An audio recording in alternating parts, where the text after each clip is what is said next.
بدقسمتی سے دینی لوگ خود ایک جگہ پہ نہیں اکٹھے ہو رہے۔ مفتی منیب الرحمان صاحب بار بار ان کو یہی کہہ رہے ہیں کہ کوئی 2-4 دن صبر کر معاہدہ کیوں کیا ہے، طاقت کا استعمال کرنا چاہیے تھا، کچل دینا چاہیے تھا، ان کو ختم کر دینا چاہیے تھا۔ ان کی پوری کوشش ہے کہ کسی طرح یہ معاہدہ جو ہے یہ توڑ چڑھ جائے۔ ان کو معاہدے سے خوشی ہو رہی ہے، وہ ملک میں امن چاہتے تھے اور خونی لبرل کھل کے سامنے آ گئے، اور یہ ساری پارٹیوں میں بے نقاب ہو جائیں گے انشاءاللہ۔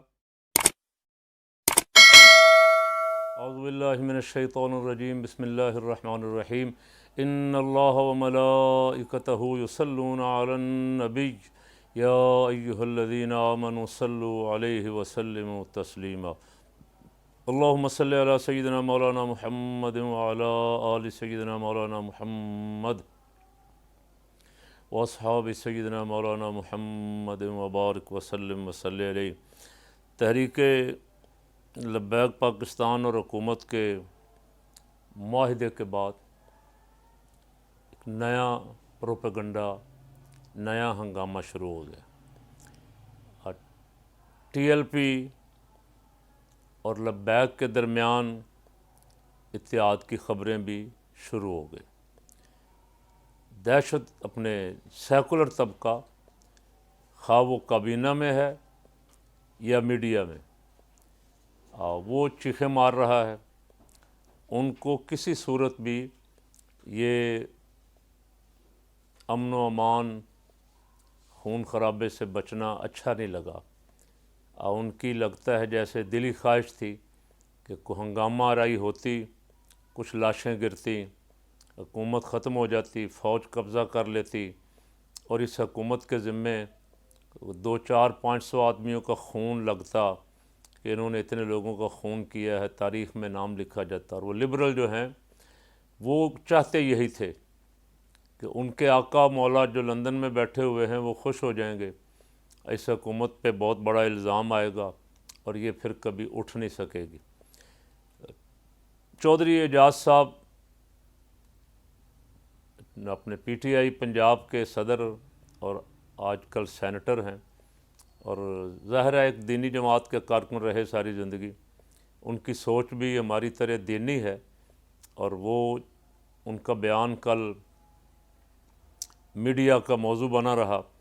انہوں نے کہا کہ سعد رضوی کی رہائی پہ میں گلدستہ لے کے جاؤں گا، اور 2-3 باتیں کہیں، لیکن میڈیا نے اسے بڑھا چڑھا کے اتحاد کی خبر کہ میں تحریک لبیک سے اتحاد، پی ٹی آئی کے اتحاد کے لیے بات چیت کروں گا، اس کا انہوں نے ابھی تک انکار کیا۔ باقی 2-3 چیزیں جو انہوں نے کہیں کہ معاہدہ بہت اچھا ہوا ہے، معاہدہ ہونا چاہیے تھا، معاہدے پہ عمل درآمد کے بارے میں کہا، رہائی کے بارے میں کہا۔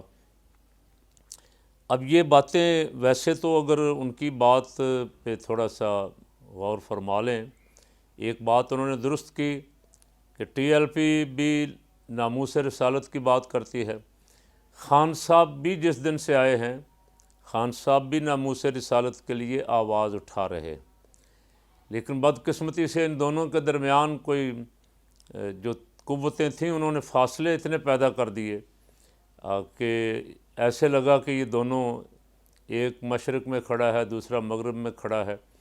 اور کچھ تحریک لبیک کے سوشل میڈیا چلانے والے تو میں نہیں کہتا، بلکہ جو باہر بیٹھے ہوئے شرارت کرنے والے لوگ جو کر رہے تھے، واٹس ایپ بھیج رہے تھے دھڑا دھڑ، جس میں گالی گلوچ کر رہے تھے، کسی کو یہودیوں کا ایجنٹ، کسی کو قادیانیوں کا نمائندہ کہہ رہے تھے، بہت فاصلے پیدا کر دیے گئے۔ چودھری اعجاز صاحب نے کہا کہ ہم دونوں کا ایجنڈا ایک ہی ہے، وہ بھی ناموس رسالت پہ کی بات کرتے ہیں، ہم بھی ناموس رسالت والے ہیں۔ اس میں کوئی ایسی بات نہیں تھی کہ جس پہ بڑا کوئی ہنگامہ کھڑا کیا جائے، میڈیا نے اس پہ ہنگامہ کھڑا کیا۔ چودھری فواد صاحب کو بھی یہ بات پسند نہیں آئی، اور چودھری صاحب کو تو معاہدہ بھی پسند نہیں آیا۔ انہوں نے کہا کہ معاہدہ ابھی تک کابینہ میں پیش نہیں کیا گیا، کابینہ کو اس پہ اعتماد نہیں لیا گیا، جس کا صاف مطلب ہے کہ وہ اور کچھ اور بھی کابینہ کے لوگ ایسے ہیں جن کو یہ معاہدہ پسند نہیں آیا، جن کو یہ امن بچ بچا پسند نہیں آیا، وہ کچھ اور چاہتے تھے۔ چودھری اعتزاز احسن کو بھی میں نے سنا رات شاید ARY پہ، اور کچھ لبرل اینکر جو تھے مختلف چینلز پہ، وہ بھی بڑی تکلیف میں دیکھے۔ مفتی منیب الرحمان صاحب بار بار ان کو یہی کہہ رہے ہیں کہ کوئی 2-4 دن صبر کر لیں۔ آپ لوگوں نے ہی لال مسجد والا رات چھوڑ ڈالا تھا کہ ہر صورت ان کے خلاف آپریشن کریں، اور جب آپریشن ہو گیا تو صبح چھوڑ ڈالا کہ آپریشن کیوں کیا گیا ہے۔ تو اسی طرح آپ اب بھی ایک طرف سے آپ حکومت کو کہہ رہے ہیں کہ آپ نے معاہدہ کیوں کیا ہے، طاقت کا استعمال کرنا چاہیے تھا، کچل دینا چاہیے تھا، ان کو ختم کر دینا چاہیے تھا، اور ایک طرف سے جو ہی کوئی ایسا قدم اٹھاتی ہے حکومت تو یہ دوسری طرف ہو جاتے ہیں کہ حکومت نے بڑا ظلم کیا ہے۔ یہ بات بالکل مفتی صاحب صحیح فرما رہے ہیں۔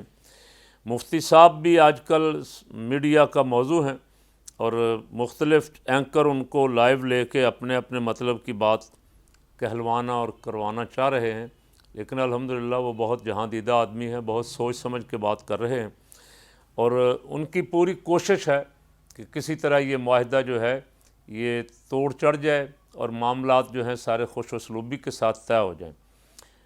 میں نے کل کہیں دیکھا کہ سینٹ میں بھی کوئی قرارداد پیش کر دی گئی ہے کہ یہ خفیہ معاہدہ جو ہے یہ سینٹ میں پیش کیا جائے اور سینٹ کو اعتماد میں لیا جائے۔ شاہد خاقان عباسی صاحب کو بھی میں نے کل بڑی تکلیف میں دیکھا، وہ بھی فرما رہے تھے کہ کالعدم تنظیم کے ساتھ معاہدہ کیسا، حکومت کا معاہدہ، اس سے ہماری ساکھ ختم ہو جائے گی۔ تو ظاہر ہے نون لیگ کی تکلیف تو سمجھ آتی ہے کہ اگر لبیک کو اجازت مل جاتی ہے الیکشن لڑنے کی، اور لبیک والے الیکشن لڑتے ہیں تو پہلے کی طرح 20-25 ہزار ووٹ جو انہوں نے، نون لیگ تو کہتی تھی کہ ہمارا جدی پشتی ووٹ ہے، ہمارا موروثی ووٹ ہے، یہ کسی اور کو ملنا نہیں چاہیے۔ یہی ان کا جھگڑا کسی زمانے میں جمعیت علماء پاکستان کے ساتھ تھا۔ 88 کے الیکشن میں وہ کہتے تھے 26 سیٹیں ہماری JUP نے ہرائی، تو JUP والوں نے کہا کہ آپ کو اگر ان سیٹوں کے ہرنے کا خطرہ تھا تو آپ اپنے بندے JUP کے حق میں وڈرا کر لیتے تاکہ وہاں سے کوئی تیسری پارٹی نہ جیتتی، اور دینی قوتیں، نظریاتی قوتیں جو ہیں وہ اسمبلی میں بڑی تعداد میں آ جاتی۔ لیکن وہ تو ٹھیکیداری سمجھتے ہیں نا کہ ہماری ٹھیکیداری ہے، ہمارے ہوتے ہوئے کوئی دوسرا کون کسی سیٹ پہ آ سکتا ہے یا لڑ سکتا ہے، ہمارا ہی حق ہے۔ تو اب بھی وہ یہی سمجھ رہے ہیں کہ لبیک والے اگر الیکشن لڑیں گے تو ہمارا ستیہ ناش ہو جائے گا۔ بہت عقل مندی کی خان صاحب نے، حکومت نے، ذمہ داروں نے، کہ ان پہ کالعدم کی تلوار جو لٹکائی ہوئی تھی واپس لینے کا فیصلہ کیا اور انہیں الیکشن لڑنے کی اجازت دی۔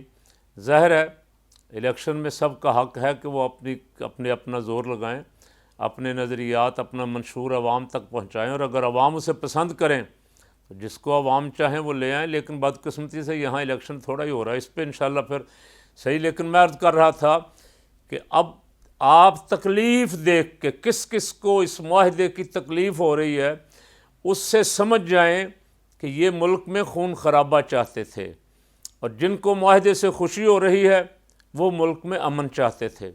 اس لیے میں دونوں فریقین سے گزارش کرتا ہوں کہ اس معاہدے کو جتنی جلد ہو سکے پایہ تکمیل تک، جو معاملات طے ہوئے ہیں انہیں پایہ تکمیل تک پہنچائیں، سعد رضوی کو جلد سے جلد رہا کریں، کالعدم والا ٹائٹل ان کا واپس لیں، اور ان کو بھی اپنے میدان میں اجازت دیں کہ وہ بھی برابری کی سطح پہ جلسے کر سکیں، جلوس کر سکیں، اپنا منشور عوام تک پہنچا سکیں۔ الحمدللہ اللہ کا شکر ہے کہ لبرل، سیکولر اور خونی لبرل کھل کے سامنے آ گئے، اور یہ ساری پارٹیوں میں بے نقاب ہو جائیں گے انشاءاللہ۔ یہ بڑی تعداد میں نون لیگ میں ہیں، بڑی تعداد میں پیپل پارٹی میں ہیں، اور PTI میں بھی بڑی تعداد میں ہیں۔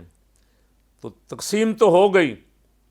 اب میں یہی چاہتا تھا کہ کاش یہ نظریاتی لوگ، ایک مسلک والے بھی اور تمام مسالک والے بھی ایک طرف ہو جائیں، اکٹھے ہو جائیں، جو دین کا نام لیتے ہیں، وہ ایک پلیٹ فارم بنا لیں۔ تو آپ دیکھ لیں الیکشن کا رزلٹ دیکھ لیں، 2002 والا رزلٹ اس سے ڈبل ہو جائے گا انشاءاللہ۔ اگر نظریاتی لوگ، دینی لوگ یہ سیکولر طبقے کے مقابلے میں اکٹھے ہو جائیں تو ان کو آٹے دال کا بھاؤ معلوم ہو جائے گا، جو ٹھیکیداری سمجھتے ہیں اپنی سیاست پہ اور سمجھتے ہیں کہ دینی لوگوں کو لوگ سلیکٹ نہیں کرتے۔ دینی لوگوں کو لوگ تو سلیکٹ کرنا چاہتے ہیں، بدقسمتی سے دینی لوگ خود ایک جگہ پہ نہیں اکٹھے ہو رہے۔ اب کوئی نون لیگ کے پیچھے لگا ہوا ہے، کوئی پی پی کے پیچھے لگا ہوا ہے، کوئی کسی کے پیچھے لگا ہوا ہے۔ اگر یہ خود ایک جگہ اکٹھے ہو جائیں تو کوئی سیکولر قوت ان کے ساتھ مقابلہ نہیں کر سکتی۔ اب میں بھی مفتی صاحب کی پیروی میں ان تمام لبرل سے کہتا ہوں کہ خدا کے لیے جس ملک میں رہتے ہو اس ملک کے امن کی دعا مانگو، اس ملک کے امن کے لیے کوشش کرو، اور اس ملک میں خون خرابے کی کوشش نہ کرو۔ تمہاری توانائیاں اور تمہاری ساری قوتیں خون خرابہ کروانے پہ صرف ہو رہی ہیں، لڑائی کروانے پہ صرف ہو رہی ہیں، اور تم ایسی کسی تنظیم پہ پابندی کیسے لگوا سکتے ہو جس کی ملک میں ایک بھاری اکثریت، اور خود مانتے ہو کہ انہوں نے اتنا ووٹ لیا ہے، اور اس پہ آپ پابندی لگوا کے پھر کیسا الیکشن کرواؤ گے؟ کون سی جمہوریت رہ جائے گی اور کون سی حکومت قائم ہوگی؟ اس لیے خدا کے لیے ملک کو چلنے دو، امن و امان قائم ہونے دو، معاملات مذاکرات کے ذریعے، پیار محبت کے ذریعے، ٹیبل ٹاک کے ذریعے جو معاملات حل ہو جائیں، اس سے بہتر اور کوئی رستہ نہیں تھا۔ یہ رستہ اختیار کیا گیا ہے، اس میں ملک کا بھلا ہے، اس میں ہم سب کا بھلا ہے۔